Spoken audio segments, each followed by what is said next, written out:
অনেকেই বলেন বাংলাদেশ স্থিতিশীল হইতেছে না, কেন হইতেছে না? তার কারণ এক একজন এক এক রকম দেন, কিন্তু উত্তরটা খুবই সরল, জটিল কিছু না।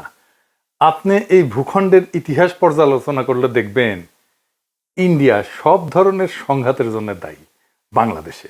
এখন অনেকে কইবেন, দাদা আপনি কিছু হইলে ইন্ডিয়ারে ঠাইনা আনেন, দরকার থাকুক বা না থাকুক।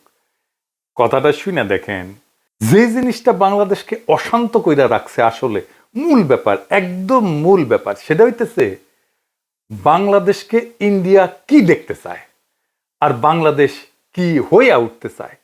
এই দুয়ের দ্বন্দ্ব বাংলাদেশকে অশান্ত করে রাখছে। এইটা যতদিন ফয়সালা না হবে ততদিন এই অশান্তি যাবে না। বাংলাদেশে ইন্ডিয়া আসলে কি চায় আর কিভাবে চায়, এই দুইটা প্রশ্নের উপরে নির্ভর করতেছে আপনার বোঝাপড়া বাংলাদেশ কেন অশান্ত থাকতেছে আর কেনই বা খুব সহসা এই অশান্তি থেকে স্থিতিশীল হওয়ার সম্ভাবনা নাই। কেউ কিছু মনে করেন না, আমার এই কথা শুনে আবার কেউ হতাশ হয়ে যায় না, কিন্তু এটা বাস্তবতাকে মোকাবেলা করাটা ভালো। এই দুইটা প্রশ্নের ফয়সালা করেন, বাংলাদেশ শান্ত হবে, স্থিতিশীল হবে। এই জন্য এই দুইটা প্রশ্নের উত্তর সমস্ত রাজনৈতিক দলকে দিতে হবে। সেটা হইতেছে ইন্ডিয়া প্রশ্নে, ইন্ডিয়ান নীতির প্রশ্নে আপনার অবস্থানটা কি, এটাতে পরিষ্কার করতে হবে। আপনি কি জানেন কিনা ইন্ডিয়া আসলে কি চায় বাংলাদেশে? আসেন একটু বুঝে দেখি বাংলাদেশে ইন্ডিয়া কি চায়। ইন্ডিয়া সেটাই চায় যা হাসিনা তারে দিচ্ছে, সোজা হিসাব। আর বাংলাদেশে হাসিনার মতো একটা সরকার চায়, যে বাংলাদেশে নানা ইনস্টিটিউশনের মাধ্যমে বাংলাদেশকে একটা ভারতের অধীনস্থ কররাজ্য হিসেবে টিকায় রাখবে। রাষ্ট্র হিসেবে না, একটা রাজ্য হিসেবে। সেখানে নাগরিকরা ভোট দিতে পারবে না, রাষ্ট্রে কোনো ইনস্টিটিউট বা প্রতিষ্ঠান থাকবে না, আদালত থাকবে না, থাকলেও সেটা আজ্ঞাবহ। নির্বাচন কমিশন থাকবে না, থাকলেও সেটা আজ্ঞাবহ, যা বলবে সেটাই করবে। পুলিশিং থাকবে না, পুলিশিং মানে হবে ধরো পিটো মারো খাও ঘুষ খাও, এটাই হবে পুলিশিং। ব্যুরোক্রেসি থাকবে না, মানে একটা রাষ্ট্র হয়ে ওঠার জন্য যা যা দরকার তার কিছুই থাকবে না। সিভিল সোসাইটি থাকবে না, মিডিয়া থাকবে না স্বাধীন, এমনকি পেঁয়াজও তুমি উৎপাদন করতে পারবে না, করলেও আমদানি করতে হবে। তোমার দেশে ডাক্তারি বলে কিছু থাকবে না, তোমার রোগ হইলে চিকিৎসার জন্য ইন্ডিয়া যেতে হবে। আপনার দেশের জুই নারকেল তেল বিক্রি হবে না, যতই ভালো কোয়ালিটি হোক না কেন, প্যারাসুট চলবে। আপনার চাকরি হবে না বাংলাদেশে, এক্সিকিউটিভ আসবে ইন্ডিয়া থেকে। বিয়ার বাজার, ঈদের বাজার আপনি করতে যাবেন ইন্ডিয়ায়, ঈদ করবেন কিন্তু গরু কোরবানি দিতে পারবেন না। সি সি সি, আপনি এত খারাপ, রক্ত পিপাসু, গরু কোরবানি দিতেছেন, পশুপ্রেমিক হয়ে যাবে সবাই।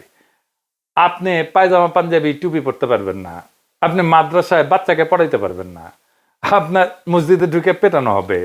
ফিলিস্তিনের আল আকসা মসজিদের মতো আপনার বাইতুল মোকাররমের চারপাশে থাকবে পুলিশের ঘেরাও, আপনাকে কাঁটাতারে ঘিরে রাখা হবে, তারপরেও নিয়ম করে আপনাকে মাইরা কাঁটাতারে ঝুলাই রাখা হবে বর্ডারে।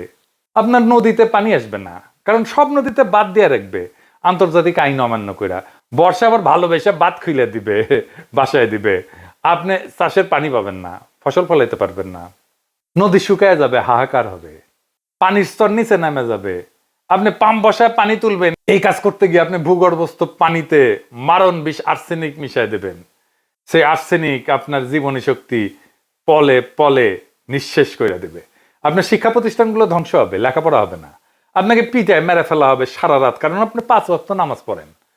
আপনি আওয়ামী লীগ করেন, ছাত্রলীগ করছেন, এটাই আপনার যোগ্যতা। এই যোগ্যতা বলে যে কয়টা সরকারি চাকরি তার সিংহভাগ আপনি নিয়ে নেবেন। আপনারে পড়ানো হবে আপনি আসলে অখণ্ড ভারতের অংশ। আপনি জানবেন মুসলমানরা আসলে বহিরাগত। আপনি কথা বলবেন, আপনাকে জেলে নেওয়া হবে, পিটানো হবে, ক্রস ফায়ারে মেরে ফেলা হবে, দেশ ছাড়া করা হবে, পেটের নাড়ি হুড়ি বের করে সিমেন্টের স্ল্যাব বেঁধে নদীতে ডুবাই দেওয়া হবে, কোনোদিন আপনারে খুঁজে পাওয়া যাবে না। চলন্ত ট্রেনের নিচে ফেলে দেওয়া হবে হাত পা বাইন্ধা, নয়তো আয়নাঘরে বন্দি রাখা হবে বছরের পর বছর। এই আয়নাঘর আর কোথাও না, আপনার ক্যান্টনমেন্টের মধ্যে। সবাই জানে, সব জেনারেল জানে, তারপরে ওইটা চলবে। কোনো কিছু বানায় বলা না, তাই না? সবকিছুই ঘটছে বাংলাদেশে। আর এইসবের কারণ আর কিছু না, কারণ একটাই, সেটা হইতেছে বাংলাদেশ একটা মুসলিম মেজরিটি দেশ। আর সেই বাংলাদেশ ভারতের মিথিক্যাল অতীতের অংশ, সে অখণ্ড ভারতের অংশ বাংলাদেশ। সেই অংশ সে ফেরত চায়, তার আগে তাকে পরিশুদ্ধ করে নিতে চায় তার জনগোষ্ঠীকে।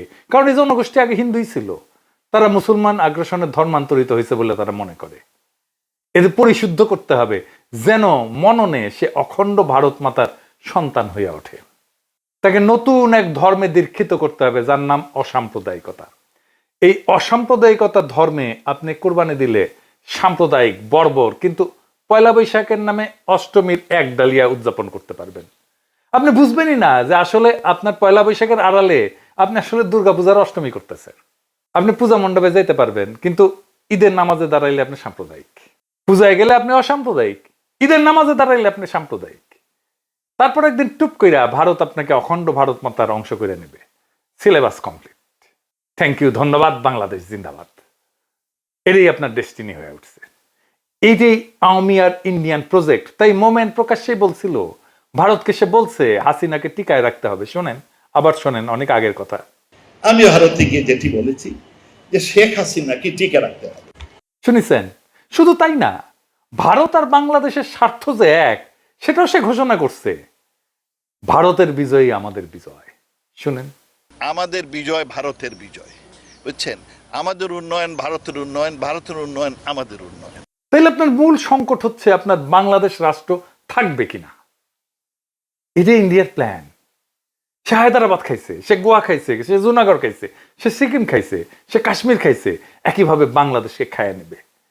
সে তার অখণ্ড ভারতকে সম্পূর্ণ করবে, যেটা তার স্বপ্নে আছে, যেটা তার সংসদ ভবনে লাগাইছে, অখণ্ড ভারত। তাই বাংলাদেশের সার্বভৌমত্বের সংকট আপনার প্রধান সংকট। আপনার প্রধান আশঙ্কা মহাভারতে বিলীন হয়ে যাওয়ার আশঙ্কা। এই আশঙ্কাকে আমরা আসলে কিভাবে মোকাবেলা করব? এখন প্রথমত আমাদের দেশের ভিতর একটা শক্তিশালী জাতীয় ঐক্য লাগবে। সেই জাতীয় ঐক্যের সম্ভাবনাকে সবসময় ধ্বংস করে দেয় ইন্ডিয়ানরা। আমি কাউকে উদ্দেশ্য করে বলতেছি না, কিন্তু আপনারা দেখছেন বৃহত্তর জাতীয় ঐক্য কারা নষ্ট করছে, যেটা 5ই আগস্টে তৈরি হয়েছিল, জুলাই আগস্ট বিপ্লবে তৈরি হয়েছিল। জাতির যে আকাঙ্ক্ষা কারা কিভাবে ধ্বংস করছে সেটা আপনারা দেখছেন। 2 নম্বর হতেছে রাষ্ট্রের প্রতিষ্ঠানগুলো পুনর্নির্মাণ করতে হবে, যেগুলো হাসিনা ভেঙে দিয়ে গেছে, যেটাকে সংস্কার বলতেছে প্রফেসর ইউনূসের সরকার। তার ফলে রাষ্ট্রের প্রতিষ্ঠানগুলো যে ধ্বংস করছে হাসিনা, তা পুনর্গঠিত হবে সংস্কার করলে। এই জন্য এত সংস্কার সংস্কার সংস্কার সংস্কার শোনা হচ্ছে। কোন সংস্কার করতে দিতে চাচ্ছে না কারা আপনারা জানেন? আপনারা দেখতেছেন সংস্কার করতে যে নির্বাচনে দেরি হইলে বাধা দিবে বিএনপি। এই বছরই নাকি সংস্কার সম্ভব, দিল্লি স্টারে মাহফুজ আনাম কইছে। কই থেকে আসছে? দিল্লি স্টারে মাহফুজ আনাম যখন লেখে, এটা কই থেকে আসে? এটা দিল্লি থেকে আসে। দিল্লি থেকে কয়া দেয়, মাহফুজ আনাম লিখে দেয়, চেপে দেয়। নির্বাচন বিএনপি কবে চাইছে? 2025-এর মার্চ এপ্রিলে, সেই 2024-এর ডিসেম্বরে চাইছে। আমি বেনে বেনে করছি না, দেখেন ডিসেম্বরে করছে আগামী 3-4 মাসের মধ্যে নির্বাচন চাই। এইটা স্যার তারিখ দেখান। বিএনপির নেতারা কি ব্যাখ্যা দিবেন? 2025-এর এপ্রিলে কেন চাইছিলেন বা মার্চে কেন চাইছিলেন নির্বাচন? আপনি তো এখন ডিসেম্বরে চান নির্বাচন, মানে আপনি এখন কনভিন্স যে ডিসেম্বরের আগে নির্বাচন সম্ভব না। তাইলে মার্চ এপ্রিলে কেন চাইছিলেন? এটা কি খেলা পাইছেন ভাইজান? দেশের ভাগ্য নিয়ে, দেশের ভবিষ্যৎ নিয়ে খেলা এটা?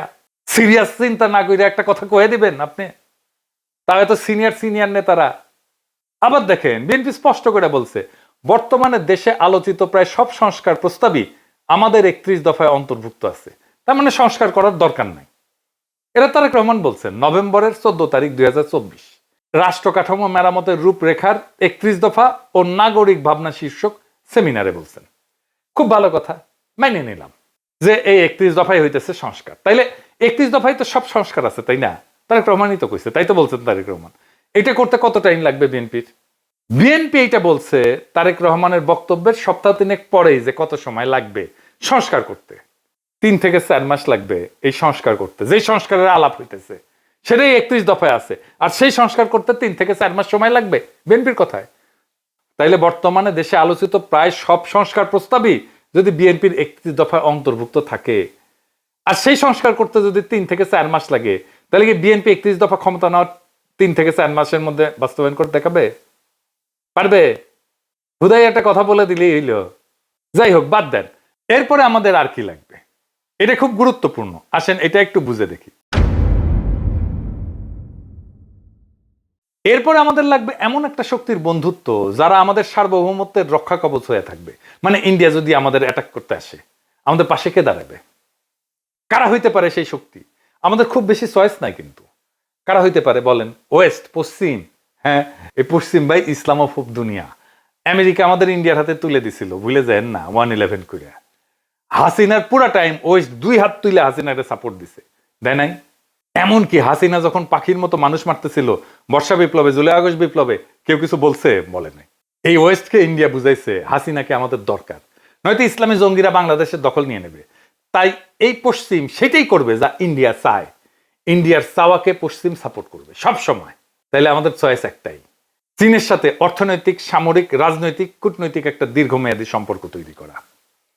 এটা একটা অতি জটিল এবং বিপজ্জনক কাজ হবে। কেন বিপজ্জনক হবে? কারণ এই কাজ করতে গেলে পশ্চিম আর ইন্ডিয়া ঝ্যাপে পড়বে একসাথে।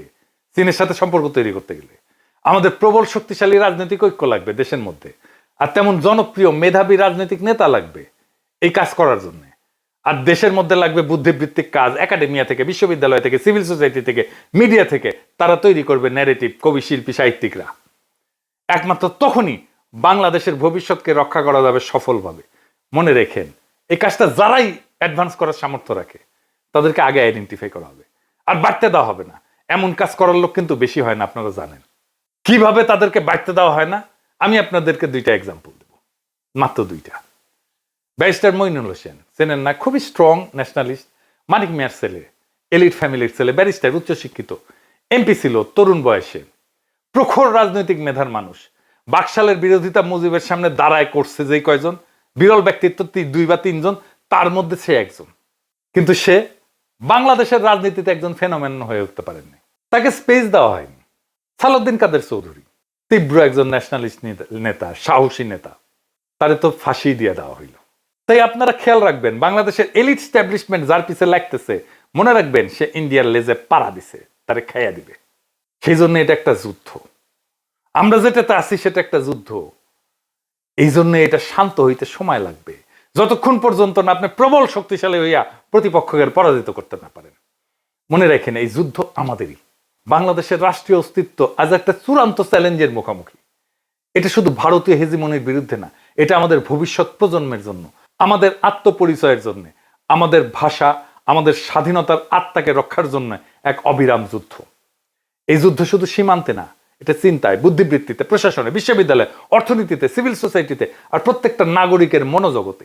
ভারত চায় বাংলাদেশকে একটা পরাধীন করদ রাজ্যে রূপান্তর করতে, তারে খাইয়া ফেলতে, যেখানে আপনি থাকবেন কিন্তু আপনার নাগরিকত্ব থাকবে না, যেখানে আপনার ভূখণ্ড থাকবে কিন্তু রাষ্ট্র থাকবে না। এই যুদ্ধের এক পাশে ভারত, তার গোয়েন্দা সংস্থা, দালাল রাজনৈতিক দল, তার পোষা মিডিয়া, সিভিল সোসাইটি, আর অন্য পাশে আমরা বাংলাদেশের মানুষ, যাদের কাছে এই ভূমি শুধু মাটি না, এটা আত্মমর্যাদা পরীক্ষার ময়দান। ভারতের বিরুদ্ধে এই লড়াই কোনো সামান্য কূটনৈতিক সমস্যা না, এটা একটা মহাকাব্যিক সংগ্রাম, যেখানে জয় পরাজয় শুধু রাষ্ট্রের ব্যাপার না, এটা আত্মারও ব্যাপার। এই যুদ্ধে জেতার জন্য দরকার জাতীয় ঐক্য, প্রাতিষ্ঠানিক সংস্কার এবং ভবিষ্যতের কূটনৈতিক রণকৌশল। দরকার চীনের সঙ্গে সাহসী জোট, দরকার একজন মেধাবী অকুতোভয় নেতা, যিনি জাতিকে নিয়ে যেতে পারবেন সেই অনিবার্য সংগ্রামের শেষ প্রান্তে। দরকার জাগ্রত একাডেমিয়া আর নির্ভীক বুদ্ধিবৃত্তিক নেতৃত্ব, যারা ইতিহাসের দায় বুঝে আজকের প্রজন্মকে বুঝাতে পারবে আপনার আত্মপরিচয় আজকে আগ্রাসনবাদী ভারতের টার্গেট। মনে রেখেন, ভারত কখনো আপনাকে রাষ্ট্র হিসাবে মানেনি, মনে করছে সে আপনার হারানো অঙ্গ। এই অঙ্গ যে আবার জায়গা উঠছে, নিজের পরিচয় দাবি করছে, এটাই তাদের ভয়। তাই তারা হাসিনার বদলে আর একটা পুতুল সরকার আনতে চায়, যাতে বাংলাদেশ আর কখনো মাথা তুলে না দাঁড়াইতে পারে। কিন্তু ইতিহাসের চাকা ঘুরছে। আজ প্রশ্ন একটাই, আপনি কি এই চক্রান্তের বিরুদ্ধে দাঁড়াতে প্রস্তুত? আপনি কি আপনার স্বাধীনতা, আপনার ধর্মীয় অধিকার, আপনার আত্মপরিচয়, আপনার ভাষা আর আপনার স্বপ্নের বাংলাদেশকে রক্ষা করতে চান? তাহলে এই যুদ্ধ আপনারও। এই যুদ্ধ শুধু নির্বাচন বা সংস্কার নিয়ে না, এটা একটা জাতির আত্মার অস্তিত্ব রক্ষার লড়াই। আপনি যদি এই যুদ্ধে অংশ না নেন, তাহলে একদিন জেগে উঠবেন সেই রাষ্ট্রহীন, আত্মাহীন ভূখণ্ডে, যার নাম একদিন ছিল বাংলাদেশ। এখনো সময় আছে, জায়গা ওঠেন, সংগঠিত হন, কারণ এইবার না পারলে আর কোনোবার আমরা পারবো না। বাংলাদেশ বাঁচলে আপনি থাকবেন, বাংলাদেশ গেলে শুধু আপনি, বাংলাদেশ গেলে আপনি শুধু নামে থাকবেন, নাগরিক থাকবেন না। এটা আপনার যুদ্ধ, এটা আপনার সময়, এটা আপনার নিয়তি রচনা করার শেষ সুযোগ। আসেন আমরা আগে যাই সেই ইস্পাত কঠিন ঐক্য গইরা, সেই ইতিহাস রচনা করতে, সেই অনিবার্য বিজয়ের পথে। ইতিহাস অপেক্ষা করতেছে। ইনকিলাব জিন্দাবাদ।